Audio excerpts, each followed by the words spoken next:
Uh, I don't often use the phrase, but today we are in fact offering a revolutionary proposal. A proposal that will transform and improve our country in many, many ways. In a highly competitive global economy, when we need the best educated workforce in the world, this proposal will make it possible for every person in America to get all of the education they need, regardless of their financial status. This means not only a college education, but the right to enter a trade school, the right to learn how to become a carpenter or a plumber or a sheet metal worker and get one of the many important jobs that keep our society going. In other words, we will make a full and complete education a human right in America to which all of our people are entitled. This means making public colleges, universities, and HBCUs tuition-free and debt-free by tripling the work-study program, expanding Pell Grants, and other financial incentives. Today, we are entering a proposal which will allow every person in this country to get all of the education that they need to live out their dreams because they are Americans. Further, in the wealthiest country in the history of the world, it is simply not acceptable that our younger generation, through no fault of their own, will have a lower standard of living than their parents, more debt, lower wages, and less likelihood of owning their own homes. That is why this proposal completely eliminates student debt in this country and ends the absurdity of sentencing an entire generation, the millennial generation, to a lifetime of debt for the crime of doing the right thing, and that is going out and getting a higher education. 10 years ago, the United States government bailed out Wall Street after their greed, their recklessness, and their illegal behavior drove us into the worst recession in modern history. Today, the major Wall Street banks are larger than ever, their profits are soaring, and their CEOs receive huge compensation packages. Our proposal, which costs $2.2 trillion over 10 years, will be fully paid for by a tax on Wall Street speculation, similar to what exists in dozens of countries around the world. The American people bailed out Wall Street. Now it is time for Wall Street to come to the aid of the middle class of this country. This Wall Street tax will have the added benefit of controlling Wall Street recklessness and reducing the likelihood of another major economic crash. In 1944, as World War II was coming to an end, the U.S. government did the right thing and passed the GI Bill, which made higher education free to all of those who served in the armed forces. That act not only improved the financial well-being of millions of men and women, but it also laid the groundwork for a great expansion of the American middle class. In the 1960s and 1970s, the federal government and state governments invested heavily in higher education, with the result that college tuition was virtually free for millions of young people. 40 years ago, a federal Pell Grant paid for nearly 80% of tuition, fees, room and board at a 4-year college. Well, unfortunately, things have changed over the years and changed in a bad way. Today, it will cost over $21,000 each and every year to attend some of these very same schools which 50 years ago were virtually free. Today, Pell Grants cover only 30% of college expenses. And here are the results of federal and state higher education cutbacks. Today, the average college senior graduates with about $30,000 in student debt, and 1 out of 6 seniors will graduate with over $50,000 in debt. The situation is even worse for African American and Latino families. And at a time when we desperately need more doctors and dentists and nurses, those who are graduating medical school and dental school and nursing school are finding themselves in some cases with $300,000 or $400,000 in debt. And here is a sad truth, another sad truth regarding this whole crisis. Many students are dropping out of college, not getting their degrees, and yet they still find themselves with tens of thousands of dollars in debt.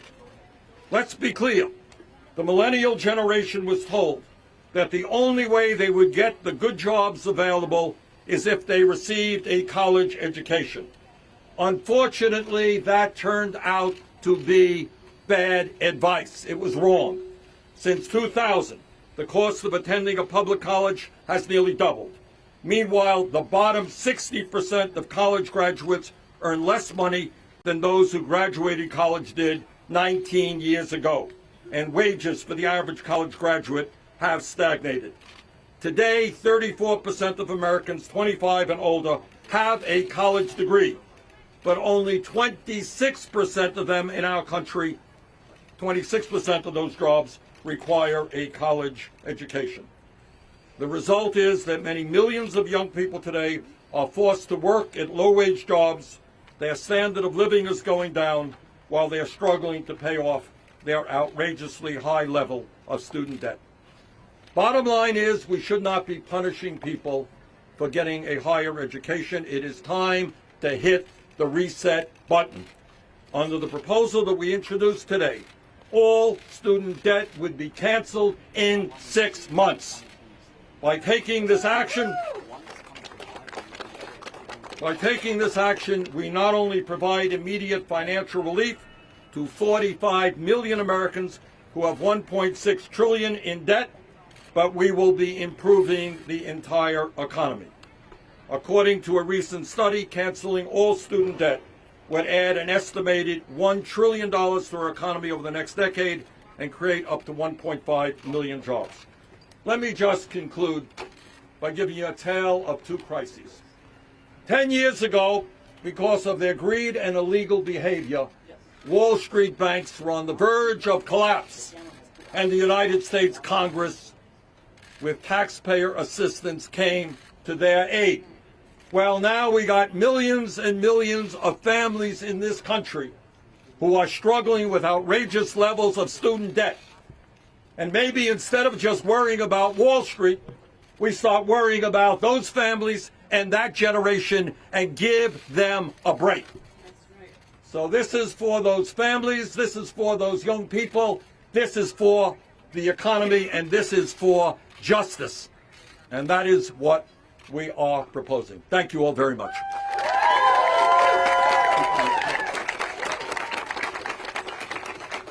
Good morning, everybody. My name is Pramila Jayapal. I'm proud to represent Washington's 7th Congressional District and to be the co-chair of the Congressional Progressive Caucus. And I want to start just by thanking Senator Sanders, who back in 2015 was the only person at the federal level, at the national level, talking about a real solution for the student debt crisis. It was a part of my campaign. At that time, I was in the Washington State Senate, and I quickly, when I came to Congress, was proud to stand with the senator as we introduced last cycle's College for All bill.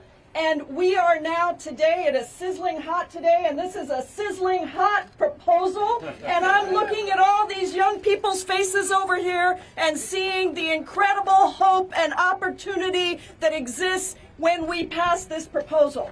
Let me also thank my colleague, Representative Ilhan Omar, who is our whip for the Congressional Progressive Caucus in the House, and together she and I will be introducing the two companion bills that make up Senator Sanders' bill in the Senate.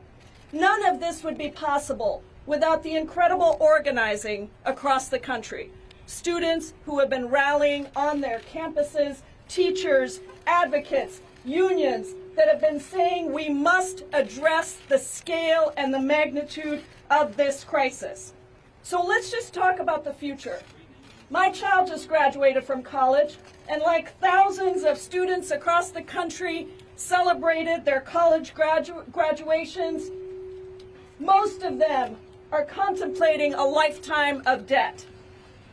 Since 2015, when I first met Bernie and we were talking about this issue, total student debt in this country has gone from $1.2 trillion to $1.52 trillion. It has increased incredibly, almost 2.5 times over the last decade, from $600 billion to the current $1.5 trillion. And over the past 3 decades, the cost of attaining a college degree, because of decades of austerity spending, where we spend on other things like military defense, many other things, GOP tax cuts under Republican control. Unfortunately, the cost of attaining a college degree has increased more than $1,000. So let's be clear about what this means. We are incentivizing our young people to not go and get a higher education. We are telling them to not go and get a trade or a vocational skill or a 4-year degree that will allow them to build a decent life.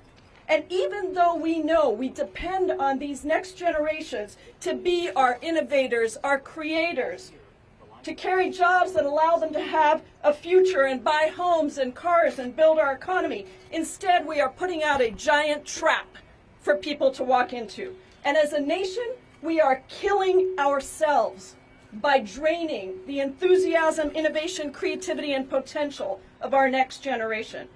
And let's be clear that it doesn't just affect millennials. The fastest growing group of people with student debt in this country is grandparents, people over 60. People in their 30s have the most percentage of the student debt held. And of course, our millennials are looking at a future that does not have hope. 60% of white students across our country have student debt burdens, students of color even more. 87% of black students have to borrow to attend a 4-year college.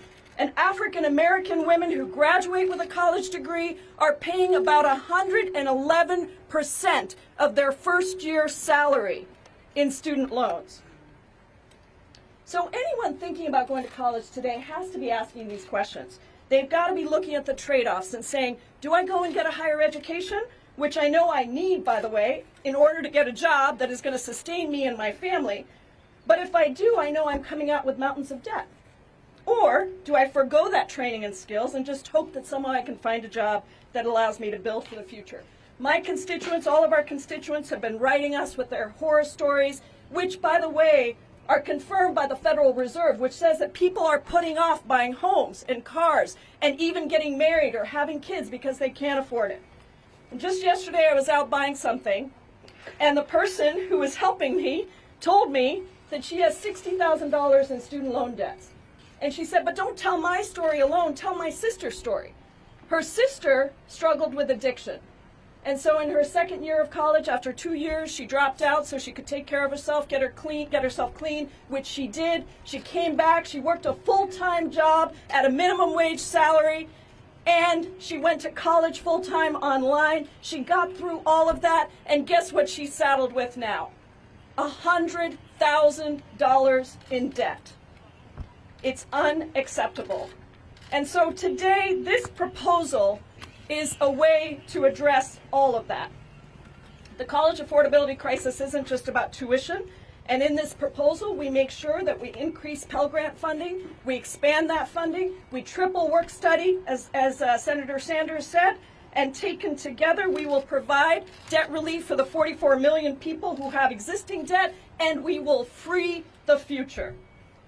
In a federal-state partnership, the House College for All Act completely eliminates tuition and fees at public colleges, community colleges, trade schools, or apprenticeship programs. As the senator said, we continue to invest in HBCUs and minority institutions, in tribal colleges. We make sure we take care of everybody, and in the end, we make sure that we stop profiteering off of student loans. Let's free the generations to come. Let's invest in our future. Let's be bold and revolutionary and create real opportunity. Thank you.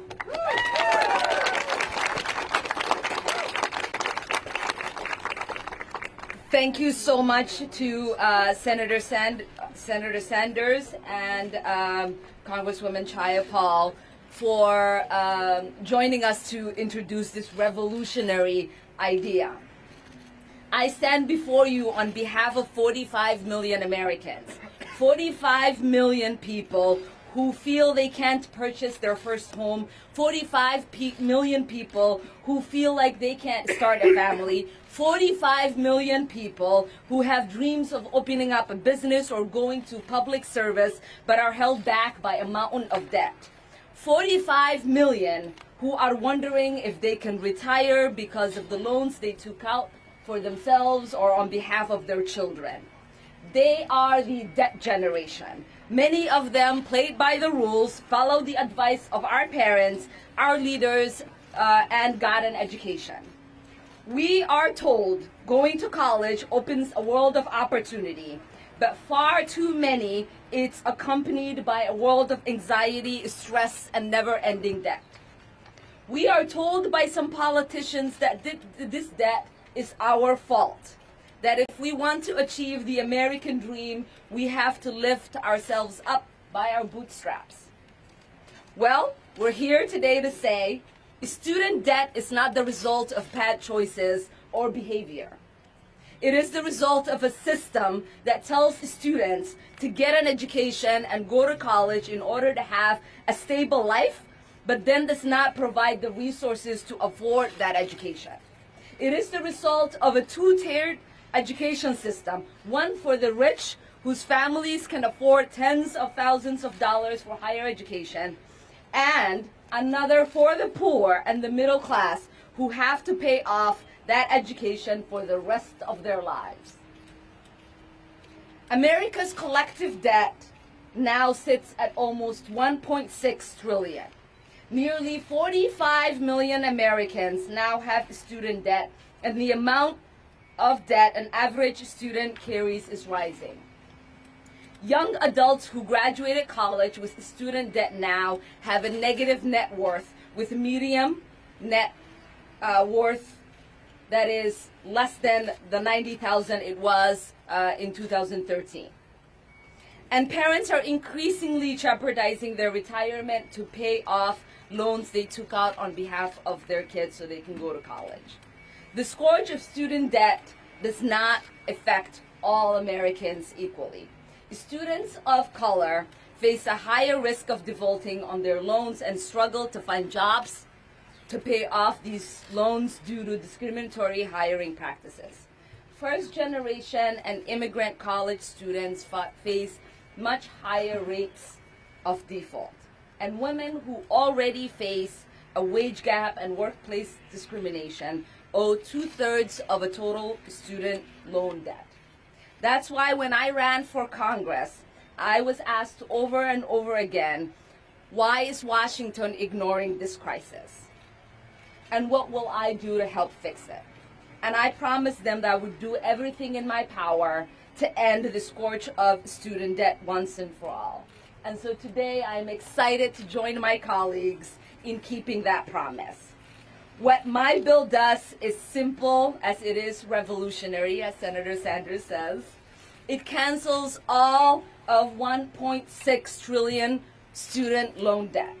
No exceptions, no questions asked, full cancellation. Americans will no longer wonder if they can buy a home or start a family or open a business or retire. You might ask, why full cancellation?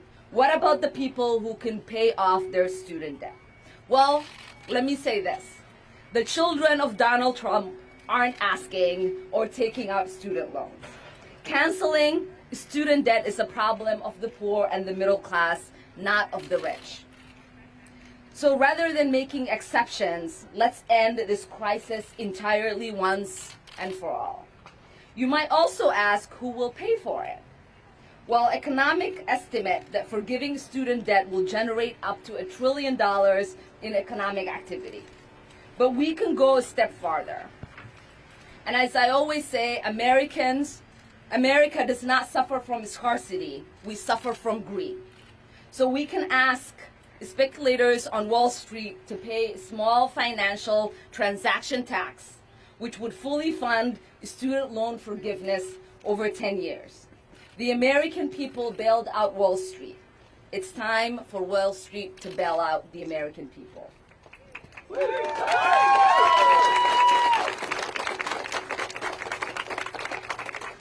So today is a proud moment. Since 2015, Senator Sanders has been talking about this crisis, offering a solution, and now we have the momentum to go forward. And I'm really excited about this opportunity. Thank you so much.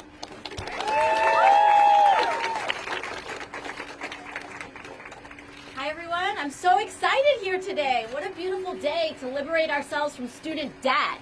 What a beautiful day to liberate our future generations from the scourge of for-profit education, and by that we also mean for-profit student loan debt as well.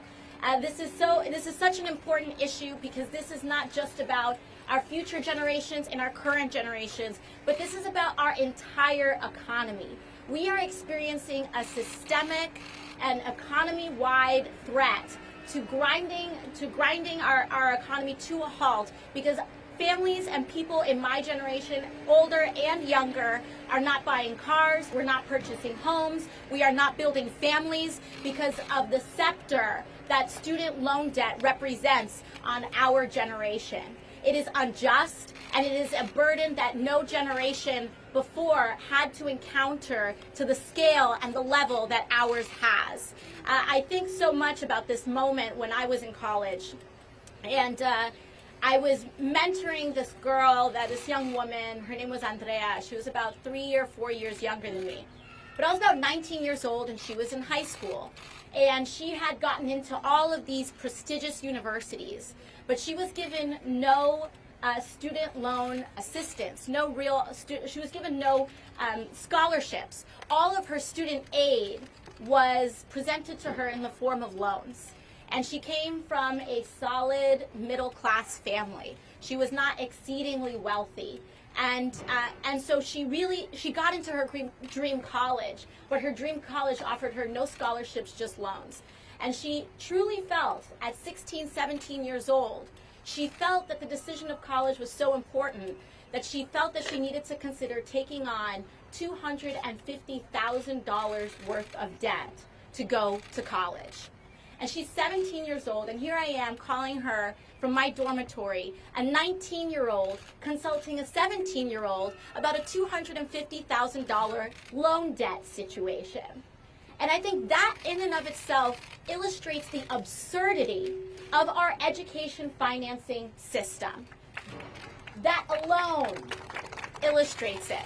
Because what we tell 17-year-olds all the time is that you are not old enough or responsible enough to drink. You are not old enough or responsible enough to vote. You are not old enough or responsible enough to serve in our military, but you are old enough and responsible enough to take on $250,000 worth of debt. And that is wrong. It is not right. Not only is that what we are telling children now, minors now, but that's what we have told them for decades. And it has resulted in a crisis that we have seen today. Now people are in their 30s and older that have taken on insurmountable amounts of debt because we have sold them an empty bill of goods. And what we need to do is make it right. And that is why we have to both make public colleges tuition free and forgive all student loan debt at the same time.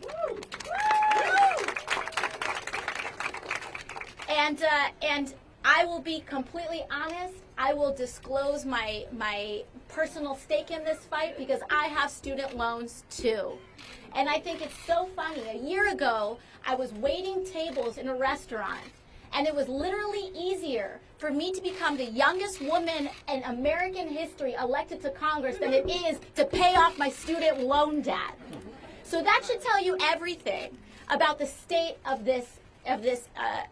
our economy and the state of quality of life for working people. Because in order for me to get a chance to have health care, in order for me to get a chance to pay off my student loans, I had to do something that was nearly impossible. And I don't think that that is the bar through which a person should be able to access education, healthcare, and a bevy of other things that should be considered human rights. And this bill, and I'm so excited to be introducing this bill with Senator Sanders, Congresswoman Omar, and Congresswoman Jayapal to make sure that we start embarking on the solutions to these problems. So thank you very much, and thank you all for being here. Randy Weingarten is the president of one of the great unions in this country, the American Federation of Teachers, 1.7 million members. Randy? Thank you. So, AOC was on one of our town halls with our thousands of members that have student debt. I cannot begin to express the gratitude of the American Federation of Teachers and the 1.7 million members and all of their families for this bill. And let me tell you why.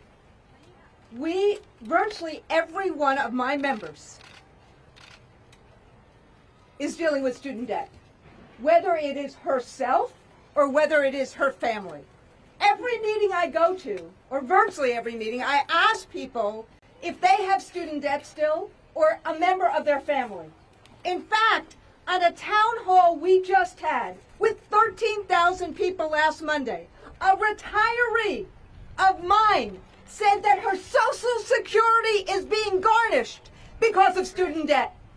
Another member, in tears, talked about how she thought she had public service loan forgiveness. She asked that question each day, and she found out 10 years after, when she was supposed to get her loan forgiven, that she was never even registered for the program. Another member of mine has said because she actually paid the wrong amount by 1 penny, she no longer is eligible for public service loan forgiveness. We are seeing the average student loan for a master's degree in education has jumped 82% between 2002 and 2012. 82%. And the portion of students taking loans have grown from 41 to 67% over that period. And as Representative Omar and Senator Sanders said, I think Representative Jayapal and AOC said it too, as Wall Street was getting their bailout, we now have 41 states in this country that spend less on public education than they did before the recession. So we have a crisis here of immense proportion that we are pauperizing the future generation. And that is why I stand here proudly to do anything our union can do to get this bill passed. Thank you, Randy. Now I'd like to introduce Pamela Hunt, who is the mother of 4. Pamela?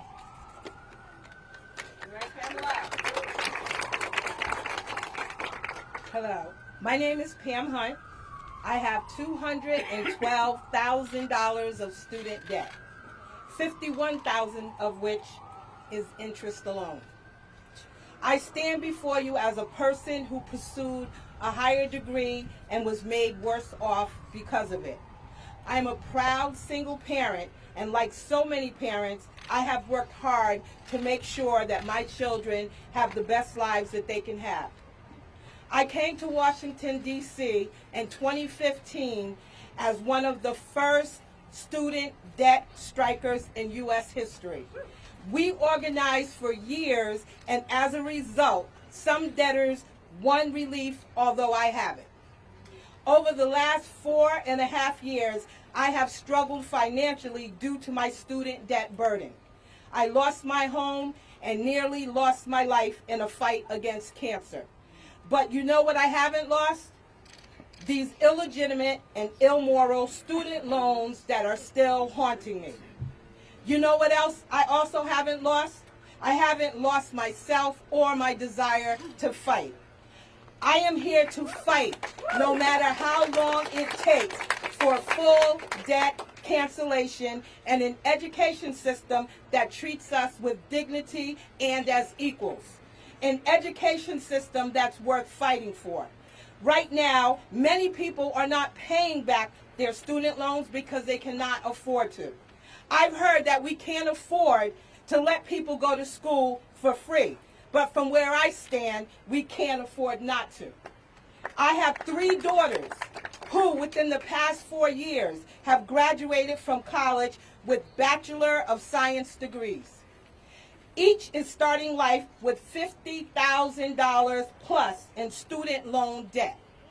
None of them are employed in their field of study, and all of them are on income-based repayment because their income doesn't afford them the ability to make monthly payments.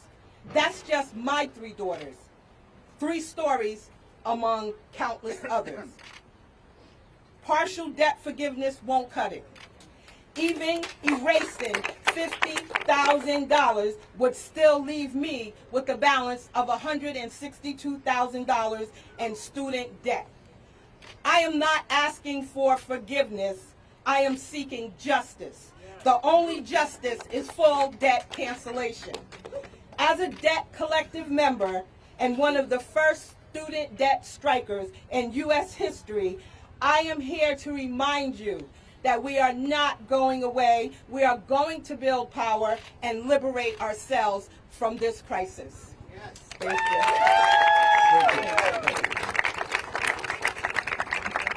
Thank you, Pamela. Robbie Tribble is from the state of Michigan. Robbie? First off, I want to thank Senator Sanders and Representatives Omar and Jayapal, and AOC as well, for everything they're doing regarding tuition-free higher education and issues regarding burdensome student debt. My name is Robbie Tribble, and my family is drowning in debt. We work our hardest, and it seems no matter how hard we work, we will never break even. These days, it seems that being working class means always working and never keeping any of the modest pay we earn. I started organizing against student debt because my wife fell victim to the for-profit education sector. In 2010, she was working at Taco Bell and wanted to get ahead, to better her life. We got married in 2015 and had a son, Braden. When he was 2 months old, we had our tax refund checks stolen, or offset, as the Department of Education likes to say, due to our unpaid student loans and at the behest of a predatory school. We applied for relief in 2016, and our application has been ignored by the department for years now. And every time they take our money, they take food off my kids' table, they take the clothes off my kids' back, and the chance for us to build a home, let alone the idea of ever retiring. My wife and I both work, not just full-time, but overtime. We are first-generation students. My parents didn't have the opportunity to go to college.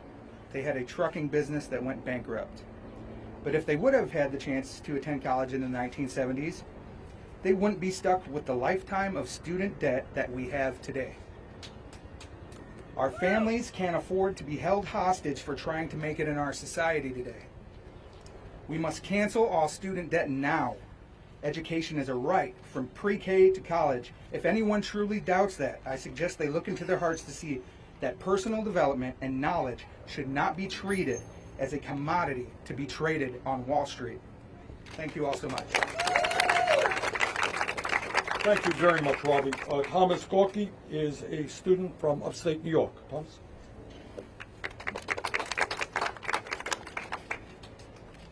What debts do we really owe to each other? Which debts are moral and should be paid, and which debts are immoral and should be refused? When people get sick, we owe them health care. If they're homeless, they deserve shelter. If somebody wants to learn, they should be able to go to school.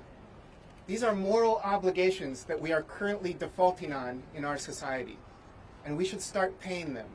And we can afford to pay them if we refuse to pay the unjust debt that the 1% impose on us. I want to thank our privatized debt for education system has got to go.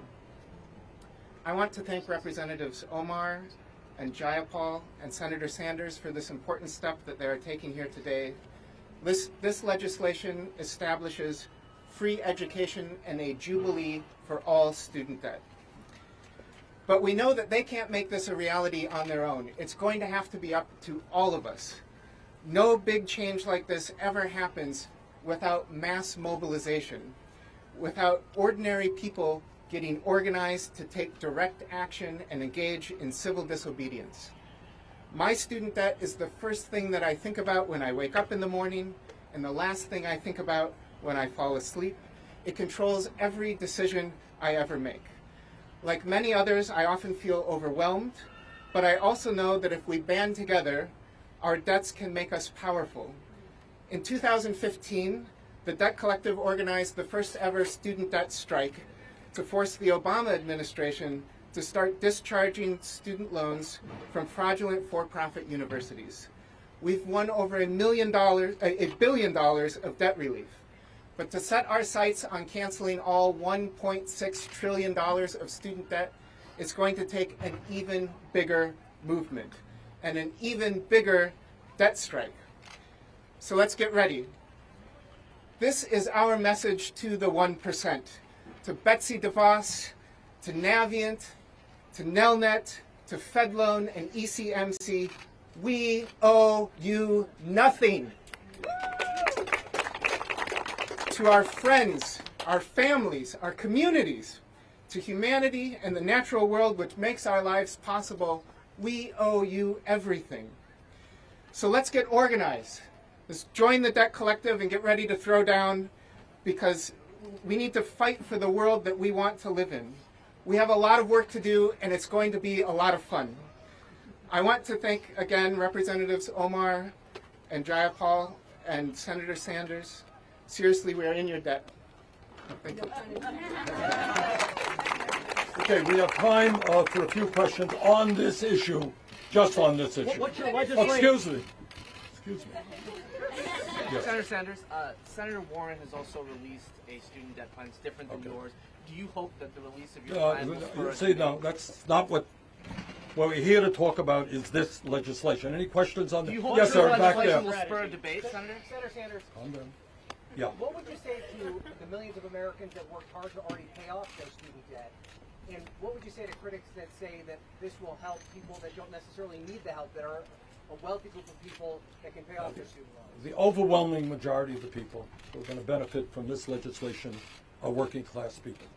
And I would say to older people, please remember that when you went to college in America, it was often tuition free. And you had Pell Grants that covered 70–80% of your expenses. That is not the case today. As you have heard, we have a generation of people who are drowning in debt, can't get married, can't have kids, can't buy their own home. And what I will also tell you, and here is a prediction, that the major opponents of this legislation, mark my words, will be exactly the same people who told us how important it was to bail out Wall Street. And if you could bail out Wall Street, we could bail out the middle class of this country. Yes, ma'am. As a follow-up to that, though, why not have some kind of a limit on income levels to prevent that situation where someone is... Because I'll tell you why. Because I happen, and I think I speak for everybody up here, believe in universality. And that means that if Donald Trump wants to send his grandchildren to a public school, he has the right to do that. We have public schools in which, in fact, very wealthy kids do attend. Now, our response to making sure that this does not benefit the wealthy is in other areas where we are going to demand that the wealthy and large corporations start paying their fair share of taxes. But we are saying today is public colleges and universities should be tuition-free and debt-free for all Americans. All Americans are entitled to Social Security, entitled to Medicare, entitled to education as a right. Okay. Senator. Thank you all very much.